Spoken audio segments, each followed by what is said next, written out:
Mike Owens here. Today I'm joined by Kayla Harrison, the baddest woman on the planet, two-time PFL world champion. Kayla, always a pleasure to get your time. How are things with you today? Yeah, things are good. Thanks for having me. No, the pleasure's all mine. I think I asked you off camera then, but I think the first question I want to ask is, and a lot of people will obviously want to know the answer is, how are you and how are the kids?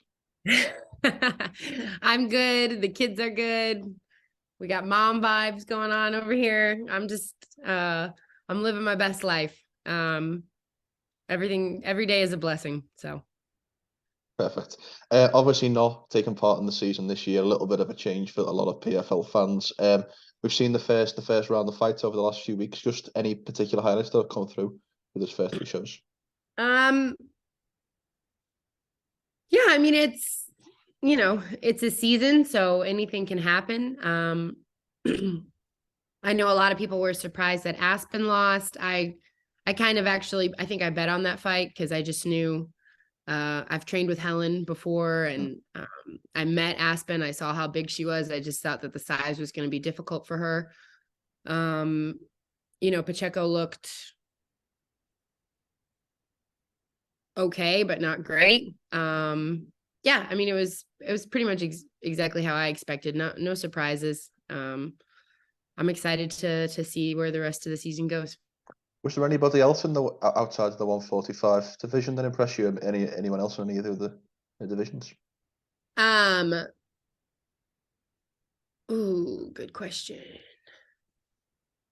Well, I'm really looking forward to seeing Josh De Silva from American Top Team, and also we have two Magas competing again. I think that they are, just next level fighters and class fighters, and I expect them to, barring any visa issues or drama like that, I expect them to be in the finals. I'm excited for that.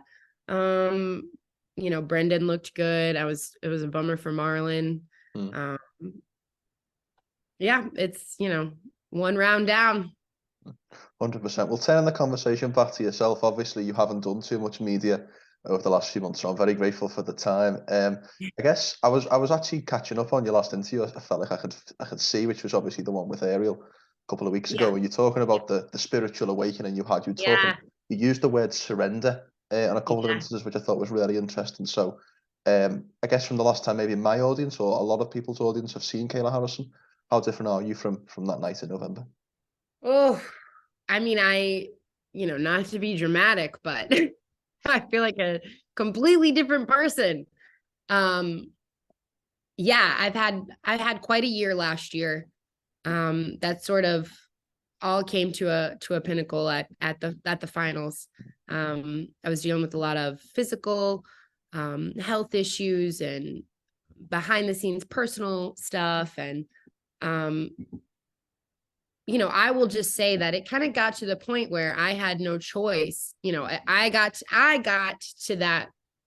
If anybody's in recovery or working a 12-step program or, um, on a healing journey, you kind of rock bottom, I think is what it was. And I've hit rock bottom many times in my life, Mm. but this was this was an adult 32-year-old successful, had achieved everything, and I was still hitting rock bottom. And so for me, it caused a spiritual awakening. It caused and created an opportunity for growth and for healing. I think when I look back at the word surrender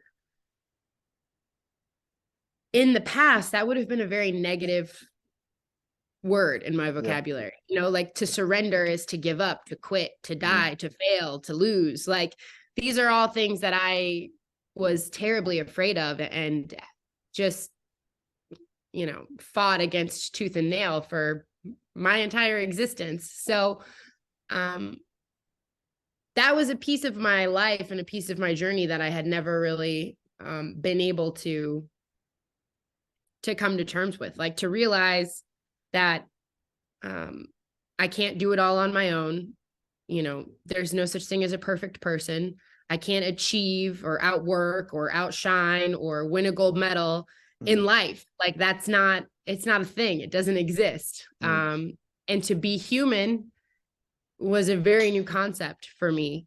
And it's, it's been great. It's been fantastic. It's been hard as hell, like healing and growing and evolving is every day a new indignity. These dogs.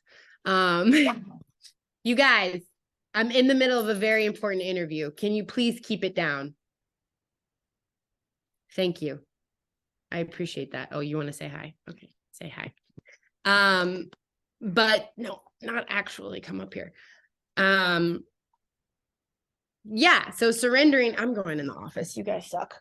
So surrendering and sort of just accepting the fact that, like,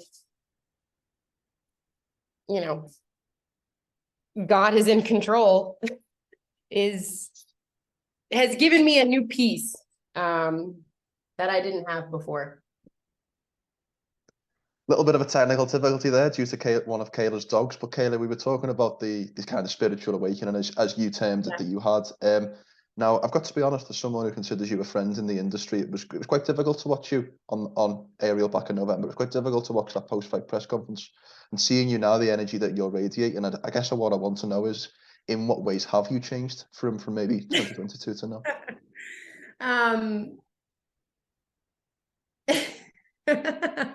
It's such a difficult thing to discuss because I didn't do anything.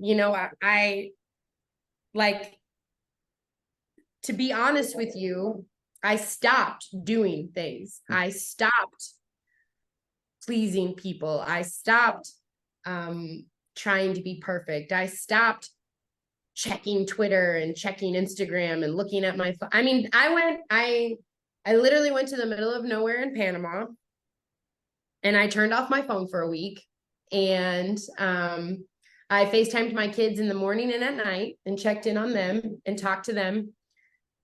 And I was in nature and I was, with people who cared about me. And really, like, what happened as a result was when I got quiet and when I got still, God was there waiting for me. And all of the pain, all of the childhood trauma, all of the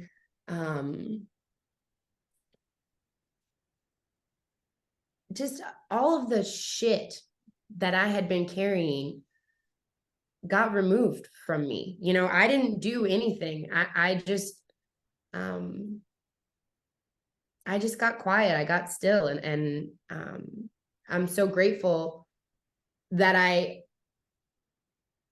the pain was so overwhelming that I had no choice but to do that. Because if it hadn't happened, that's why now I can say I'm grateful for the loss, and I'm grateful for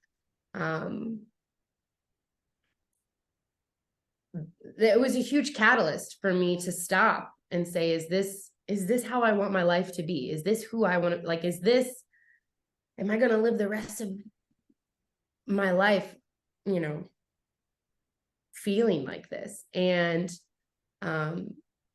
yeah, man, I'm just so grateful for it, because now the life that I live is truly wonderful and it's beautiful. And, like, make no mistake, I still want to punch people in the face. I still want to be the best in the world at what I do. I still have immense joy when I train, when I spar, when I compete. These are gifts that God has given me, like to fight, to be a warrior, to go try and shine. But it's not everything anymore. It's really not. And it's the fact that I am aware of it now, and I am able to step back and say, like, this is what I do. This isn't who I am. And it's like, it can be like, for me, my life has been a series of chaos, right? Like, it's just been,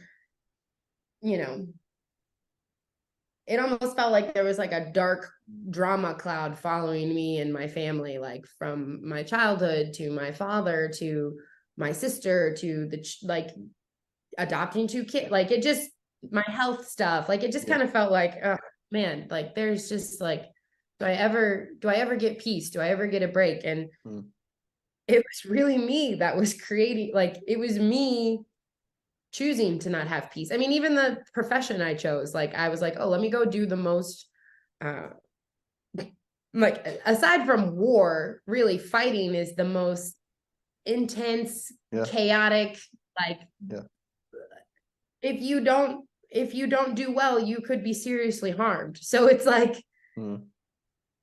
to have this piece now where it's like, I mean, it sounds so, I know I sound insane. I sound like a hippie or like a, not a bad thing. A Bible. Like, I get it, but like, man, just the joy that I have every day in my life, like going to training and not having everything based in fear, like afraid to not reach my potential, afraid of not being what I said I was going to be, fear of not being enough, like to go to training and just enjoy being in the moment and training and trying to get better is like, it's so freeing. It's so freeing. And to just be a mom and like be present with my children and, you know, play soccer with them and ride our bikes and go fishing and water my plants. Like, it sounds so stupid and boring and like, whoa, like this lady's lost her mind. But like, these things bring me joy, and my life is full of a lot of little moments of joy now. And I'm grateful for all of it. Like, I wouldn't be where I am if I hadn't lived the life that I lived. So it's amazing. No, of course, and that's great to hear from a personal perspective. You mentioned there punching people in the face for a living. I think we probably got to talk about your career a little bit, because I guess the question that is on everybody's lips is, when do you expect to fight next? I mean, I'm staying ready. I'm in the gym every day. I'm working hard. I'm being patient. I'm learning. I'm growing. I'm evolving as a fighter, as a person. And yeah, I've been doing 2-a-day since I was 12 years old, and I've been hustling and grinding and working my ass off for a long time. And that hasn't changed, but I think my level of patience and my level of surrender has changed. You know, these things are out of my hand.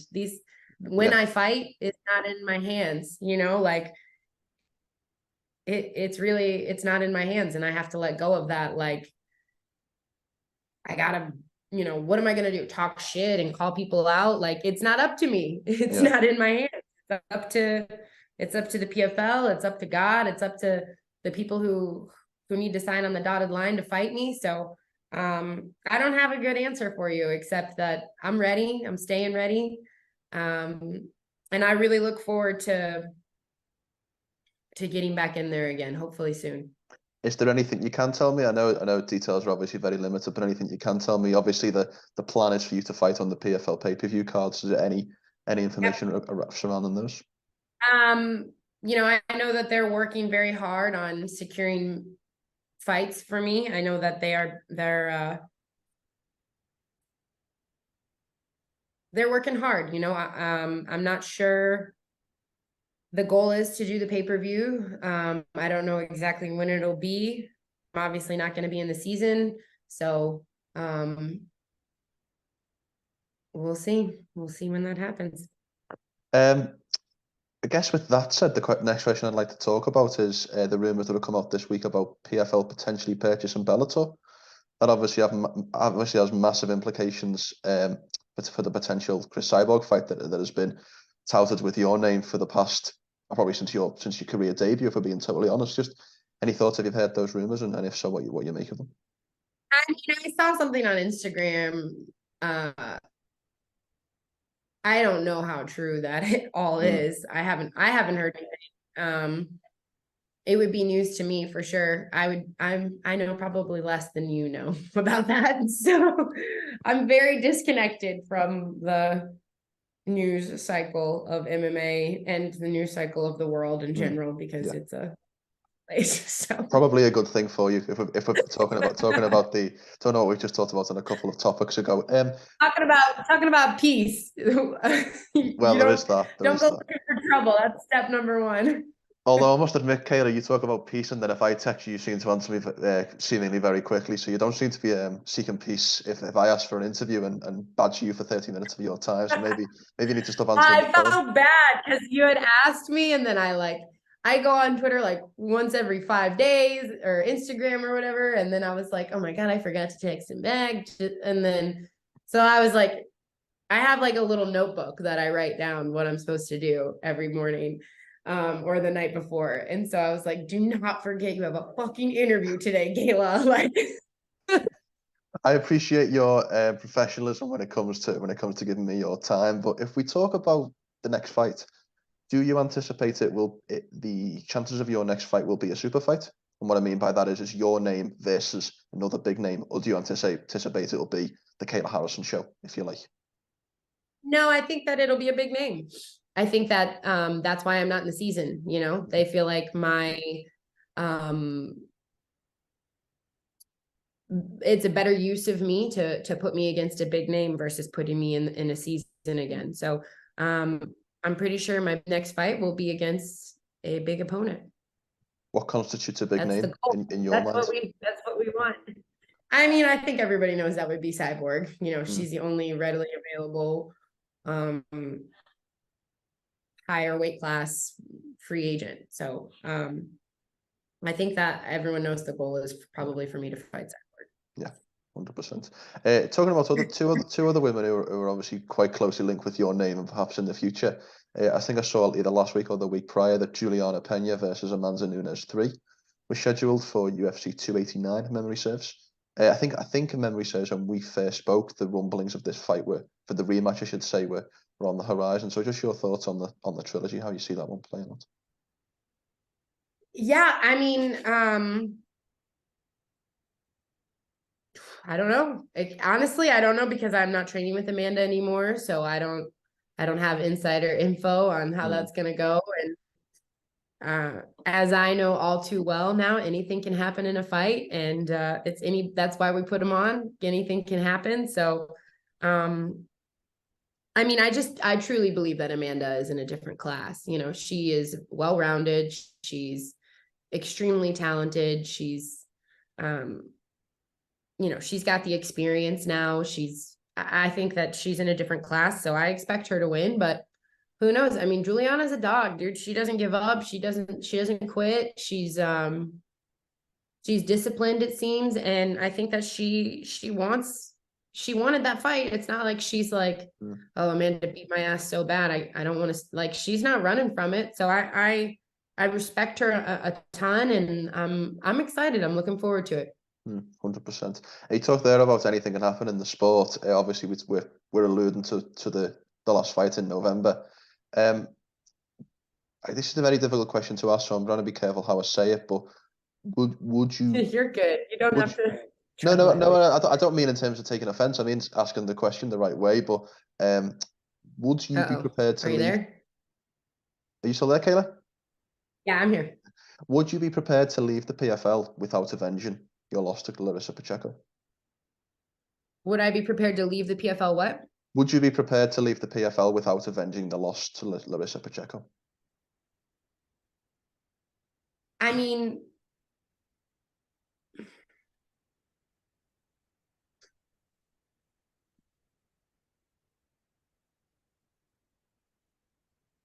I don't know.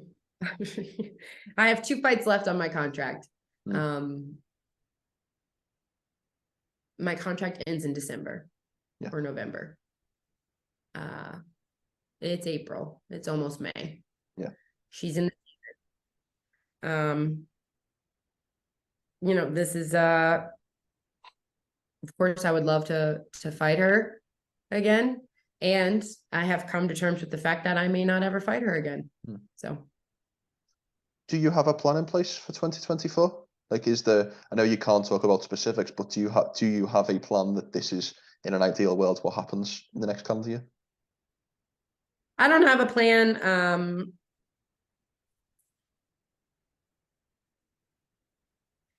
go fight, be the best. I love it. Well, I guess we want to turn the conversation back to yourself for one final question, and I'm going to leave this one open-ended because I think that's the best way to ask Kayla Harrison questions. Just give her the floor, give her a good question, give her the floor, and she'll give you a great answer. Kayla, what's your message to the? And that can be, what is your message to your fans, to your haters, to the media, to the sport? What's your message to your next opponent? Shit. That's a great question. This is why I do interviews with you. And your sparkling personality, obviously. I appreciate that. My message.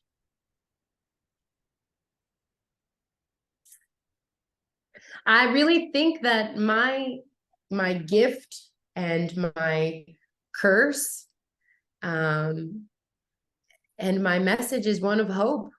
I think that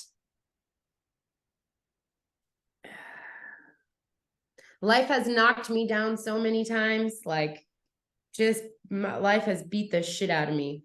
And I always thought, oh, if I try harder, oh, if I do this, oh, if I win this, when I get a gold medal, when I get another gold medal, when I win a world title, when I have $1 million, when I have kids, when I'm married, when I'm in a big house with lots of things, when I have a lot of land, when I have a bunch of animals, when I, and life just kept hitting me. It kept hitting me and hitting me and hitting me, and people died and I got sick, and addiction in my like just it. And you know what, like I lost, and I have a beautiful life.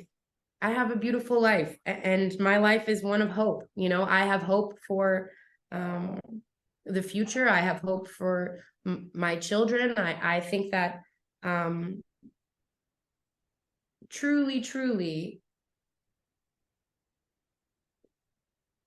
everyone is on their own journey, but when you are ready to, I'm going to use that word again, surrender, when you are ready to say, I don't want to live this way, it's too much, I can't bear anymore, and you be here now, shit, amazing things happen, and continue to happen. There's always going to be a new indignity. There's always going to be a dog barking. There's always going to be someone who gets sick. There's always going to be a hurdle or a roadblock or a stumble or a failure or a fuck up. That's always going to happen. But man, life is so beautiful and so precious and so truly amazing to the people who choose to see it that way. And I'm one of those people now. I love it. I love it. And it's moments like that we're talking about remind me of August the 20th, 2022, where you and I shared that moment in the copper box locker room. It is those moments that make this journey so special for me personally. And Kayla, from a personal, I need some conditioner. Kayla, from a personal perspective, it really is great to see you in the spirits that you're in now, and to see you as bright and as radiant as you are at the moment.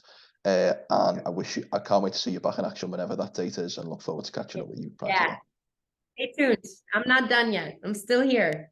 That's my other message, motherfuckers. I am still here. I'm not going anywhere.